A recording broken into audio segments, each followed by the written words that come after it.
I am completely glad that I took it off camera because this took a while and I had to get the instructions out, and the instructions were kind of hard to follow. By the time you finally get everything in, like, make sure these go in first before you try to get those on, and then this just slides right into place. At first I was like, there was a crack in there so big you could stick a whole finger in there. It was just not going together. Whew.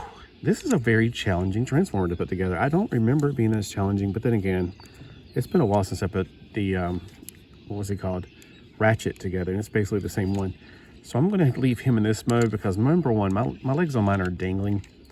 Number two, I really like ratchet in robot mode. And number three, I don't know, this is very cool in this mode. I like the front of it. It looks like it's one of those moon rovers, trying to speak two different words here at one time. Moon rovers, not for Moonraker, but just Moonraker's a totally different movie. But a moon rover, and it almost is like bump and jump, that space game. Oh, was it Moon something? Moon Buggy? It's a game back in the 80s we used to play where you had to jump over craters, but watch out for oncoming things. I think you had a gun on it. But there's a tail end. That tail end looks very much reminiscent, not of Ironhide, but it looks more like Inferno's tail end on Earth. The front looks like nobody else because it was definitely more, like I said, I don't even know why, if they're robots that turn into vehicles and there's no little like tiny pilots, why do they need windows at all? That's my curiosity. At one time on Cybertron, were there humanoid beings that actually piloted these? Otherwise, why do they have glass when they don't need glass? You know what I'm saying? Wouldn't it just turn into something that rolls and that's it, and that's all you need to worry about? If that was the case, I would just have like skates on my feet, or have like a pop-out skateboard that pop out my leg or something. But that does make me wonder if at some point on Cybertron there were humanoids the size of us that, interacted with these.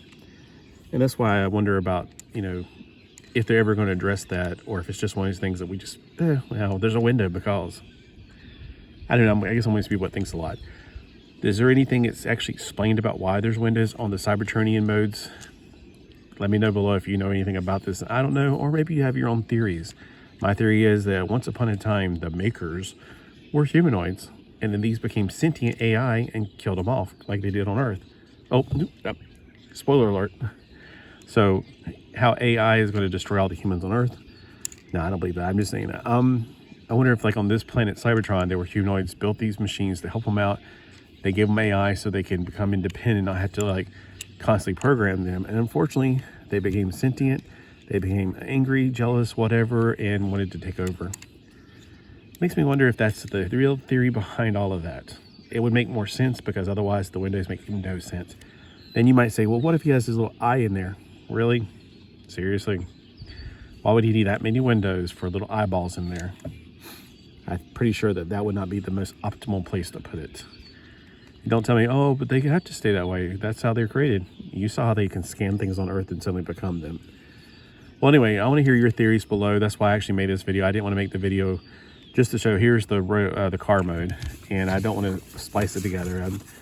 It takes too much work to do all that. I think that, it's more satisfying to do this. So I would love to hear your explanation about why there's windows on a Cybertronian mode on a planet that theoretically has never seen humans.